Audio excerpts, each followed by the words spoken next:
नमस्कार दोस्तों। किसी ने सवाल किया है कि what is the difference between arrogance and self respect. घमंड में और आत्मसम्मान में क्या फ़र्क होता है? Please guide with some example. उदाहरण के द्वारा समझाएं। कई बार हमारा स्वाभिमान को भी लोग हमारा अहंकार समझ लेते हैं। हम कहाँ गलती करते हैं?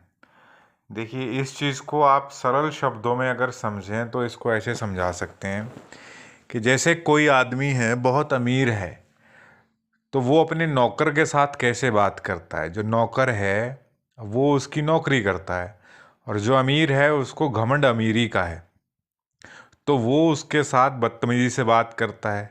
जैसे आप ये भी देख सकते हैं कि जैसे लोगों के घरों में काम वालियाँ काम करने जाती हैं, जो मालकिन है वो किस तरीके से बात करती है उसके साथ। वो कभी उसके साथ प्यार से भी शायद बात कर सकती है, लेकिन आम तौर पे देखा जाए तो नौकरानियाँ होती हैं या नौकर होते हैं, उनके साथ लोग बदतमीजी से अकड़ से बात करते हैं, क्योंकि उनको पता है कि ये हमारा नौकर है, हम इसको पैसे देते हैं और इसको हमारे लिए काम करना ही पड़ेगा, क्योंकि ये मजबूरी है इसकी। अगर हम इसको निकाल देंगे तो फिर इसको काम तो कहीं मिलेगा नहीं, लेकिन इसकी ज़िंदगी मुश्किलों से भर जाएगी। तो वो अकड़ है, अहंकार है, जो मालिक दिखाता है, उसको अहंकार है अपने पैसे का। सिमिलरली जो नौकर है, अगर वो उस सारी बदतमीजी को चुपचाप शांति से झेलता जा रहा है तो वो उसकी मजबूरी कही जाएगी। लेकिन अगर वो ये बोल देता है कि देखिए सर, ये सब जो आप बोलते हो, आप अगर जो भी बोलते हो करने के लिए, जिस काम के लिए आपने मुझे रखा है, तो अगर वो अच्छे से आप बोलते हो तो मुझे करने में कोई दिक्कत नहीं है, लेकिन आप गाली गलौज करके बोलते हो, बदतमीजी करके बोलते हो, तो वो मुझे पसंद नहीं है। अगर आपने मेरे साथ ऐसा ही व्यवहार करना है तो मैं आपकी ये नौकरी छोड़ रहा हूँ, मैं नहीं कर सकता। तो ये आत्मसम्मान है, सेल्फ रिस्पेक्ट है। इसमें अहंकार कुछ नहीं है। अब वो मालिक सोच सकता है कि मेरे को अकड़ दिखा रहा है तू, मेरी नौकरी छोड़ रहा है तू, मतलब तेरी इतनी हिम्मत कैसे हुई? मैंने तेरे को डांट दिया तो तू सह लेना, मेरे को अकड़ दिखा रहा है, मेरे को बोल रहा है मैं आपकी बात नहीं सुनूंगा, मैं छोड़ दूंगा। लेकिन यहाँ पर भी बात ये आ जाती है कि ये वो जो बात है वो बोलता कैसे? अगर वो गुस्से से बोलता है कि भाई मैं नहीं झेल रहा तुम्हारी, और दो गाली भी दे देता है, तो फिर वो तो गुस्सा लड़ाई झगड़े वाली बात होगी। लेकिन अगर वही बात प्यार से कहता है कि देखिए सर, आपकी ठीक है, मैं आपकी नौकरी करता हूँ और मेरा काम है, मैं अपना काम ईमानदारी से करता हूँ, इज्जत से करता हूँ, लेकिन आप मेरे ऊपर जो धौंस ये दिखाते हो पैसे की, अमीरी की, मालिक होने की, तो वो अहंकार है। ठीक है ना? तो मुझे लगता है कि आपको समझ में आ गया होगा कि फ़र्क क्या है। अहंकार, अहंकार ज्ञान का भी हो सकता है लोगों को, अहंकार पैसे का भी होता है। ज्ञान का ऐसे होता है कि कई लोगों को बहुत किताबें पढ़ लेते हैं, उनको ऐसा लगता है कि हमसे अधिक तो कोई कुछ जानता ही नहीं है यार, वो दूसरे की बात ही नहीं सुनते हैं, दूसरे को मौका ही नहीं देते हैं बोलने का। उनको लगता है कि अरे अब तुम हमें बताओगे। ठीक है, तुमने बहुत किताबें पढ़ ली हैं, लेकिन दूसरे व्यक्ति को सुन तो सकते ही है ना, उतना धैर्य व्यक्ति में होना चाहिए। जाहिर सी बात है, हो सकता है दूसरा व्यक्ति शायद कोई काम की बात ही ना करे, बहुत ही उतले स्तर की बात करे, कुछ वजन ना हो बातचीत में, हल्की बात करे, लेकिन फिर भी हम ऐसा नहीं सोच सकते कि दूसरा व्यक्ति कभी कोई काम की बात कर ही नहीं सकता। कभी कभी मूर्ख व्यक्ति भी, कम अकल व्यक्ति भी कुछ ऐसी बात कह जाता है, अनजाने में ही सही, कि जहाँ पर ज्ञानियों का भी दिमाग ध्यान नहीं जाता है। ऐसा कई बार होता है, और अनजाने में ही होता है, कुछ सोच समझ के नहीं बात की जाती। लेकिन अगर कोई इस बात का धैर्य ही छोड़ दे कि नहीं, मेरे को तो सुनना ही नहीं है, तो वो ज्ञान का अहंकार कहलाएगा। कि जब वो ये बोले अरे तुम हमें बताओगे, तुम्हारे को पता क्या है, मतलब ये अकड़, ये अहंकार है। फिर खूबसूरती का अहंकार भी होता है, वो आपने तो खूब लड़कियों में देखा ही होगा। लड़कों में भी होता है, ऐसी बात भी नहीं, लेकिन लड़कियों में अधिक देखने को मिलता है, क्योंकि वो तो कुदरती तौर पे ही, कुदरत ने उनको इतना खूबसूरत बनाया होता है। तो वो कुछ ज़्यादा ही कुछ लड़कियां खूबसूरत होती हैं, तो उनको ये होता है हमारे पास तो कितने कितने आगे पीछे लड़के घूमते हैं, अगर हम एक छोड़ देंगे तो लाइन लगी पड़ी है, यहाँ पे तो कमी है ही नहीं। तो उनको अपनी खूबसूरती का अहंकार होता है कि हम जैसा मर्जी ऊट पटांग व्यवहार कर लें, सब हमारा व्यवहार एक्सेप्ट करेंगे, उसके साथ अच्छे से व्यवहार करेंगे। तो वो हमेशा नहीं चलता है, कहीं ना कोई तो ऐसा मिलता ही है कि जिसके लिए सेल्फ रिस्पेक्ट इम्पॉर्टेंट होती है, तो वो छोड़ देता है ऐसे लोगों को। तो ये फ़र्क है। अब आपने कहा कि हमसे गलती कहाँ होती है कि लोग हमें मिसअंडरस्टैंड कर लेते हैं।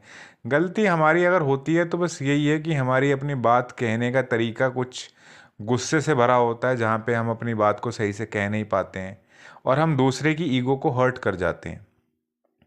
मान लीजिए अगर वही नौकर जैसे कोई नौकर है, मालिक ने नौकर के साथ बुरा व्यवहार किया, तो नौकर ऐसा भी बोल सकता है कि लड़ाई झगड़ा कर सकता है, गाली गलौज कर सकता है, तू तड़ाक पे आ सकता है। या वो ऐसा बोल सकता है कि तरीके से अपनी बात कह सकता है कि सर आप ठीक है, जो भी आप कहते हो मैं आपकी बात समझता हूँ, पर सर आप जिस तरीके से आप मुझे बात करते हो तो वो मुझे फील होता है सर। तो थोड़ा सा आप सर थोड़ा सा मेरे साथ अगर अच्छे से बात किया करें तो मुझे अच्छा लगेगा। तो ये भी तरीका होता है। वो अलग बात है कि ये जो हमने बात कही है ये बहुत असरदार नहीं होगी लोगों के ऊपर, क्योंकि लोगों का व्यक्तित्व, चरित्र, पर्सनैलिटी नहीं बदलता है। ये तो कुछ लोग होते हैं जो अच्छे होते हैं लेकिन उनको पता नहीं होता कि वो गलती कर रहे हैं, तो वो शायद इस चीज़ पे ध्यान दें और अपने आप पर थोड़ा सा काम करने की कोशिश करें।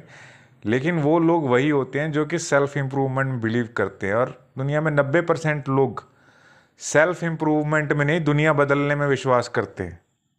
उनको दुनिया बदलने में, दुनिया को ज्ञान देने में तो बड़ा शौक होता है, पर सेल्फ इम्प्रूवमेंट में उनको थोड़ी झिझक, मतलब सेल्फ इम्प्रूवमेंट मुश्किल लगता है उनको।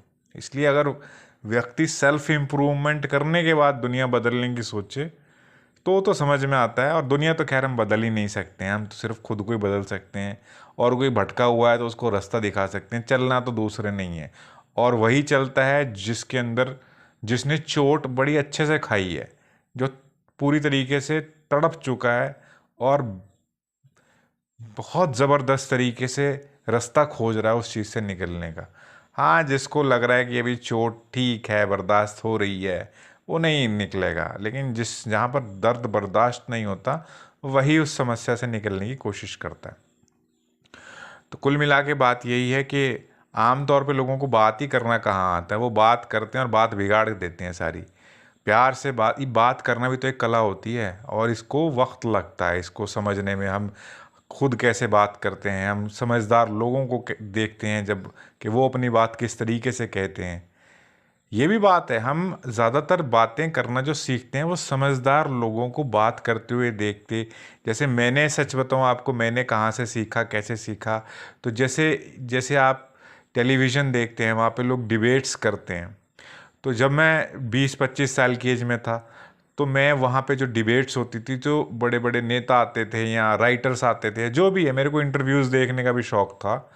तो मैं देखता था कि व्यक्ति अपनी बात को किस तरीके से कहता है, किस फिलोसफिकल ढंग से कहता है। तो अगर आप हम किताबें पढ़ें, किताबें में जो साहित्य होता है, लिटरेचर होता है, वो तो अब खैर ख़त्म सा ही हो गया एक तरीके से। अब कोई किताबें पढ़ता ही नहीं है, लोग लिटरेचर में इतना इंटरेस्ट ही नहीं होता है। लेकिन अगर हम देखें, जो पुराने ज़माने के जो लोग थे, जो लिटरेचर लिखते थे, किताबें लिखते थे, कहानियाँ लिखते थे, तो उस कहानियों में कैसे डायलॉग्स लिखे जाते थे, किस तरीके से अपनी बात को, किस तरीके से अपने इमोशंस को कहा जाता था। तो किताबें पढ़ने से भी, जहाँ पे एक दूसरे से बातचीत हो रही है, जिसको आप बोल सकते हैं कि एक नॉवेल्स जो होते हैं या स्टोरीज होती हैं, तो जब आप उन चीज़ों को देखते हो कि जो लेखक है अपनी बात को किस तरीके से कहता है, तो उस चीज़ को सिर्फ पढ़ते ही नहीं है, समझते भी हैं, ऑब्ज़र्व भी करते हैं, तो फिर वो चीज़ नेचुरली आपके मन मस्तिष्क में बैठती चली जाती है। तो बहुत ध्यान से इन चीज़ों के ऊपर टाइम लगाना पड़ता है। तो जो लोग अपने 20s में इन चीज़ों को देते हैं, वक्त देते हैं, किताबें पढ़ते हैं, तो उनको बातचीत करने की कला आसानी से आ जाती है। लेकिन कितने लोग हैं जो किताबें पढ़ते हैं, कहानियाँ पढ़ते हैं, कितने लोग कहानियाँ पढ़ने के शौकीन हैं। और अब तो जब से ये वीडियोस का सिलसिला शुरू हुआ है, लोगों ने तो किताबों को करीब करीब छोड़ दिया। और आप विश्वास नहीं करोगे, मुझे तो खैर किताबें पढ़ने का बड़ा शौक था। जब मैं रेलवे स्टेशन पे जाता था तो किताबों की दुकान ही ढूंढता था मैं। और अब तो किताबों की दुकान शहरों में ढूंढने नहीं मिलती, जहाँ पे नॉर्मल स्टोरीज़ या बुक्स मिलती हों। बहुत कम हो गई हैं। मतलब ठीक है, कोर्स की किताबें तो मिल जाती हैं, लेकिन बहुत कम हो गया है किताबों का काम।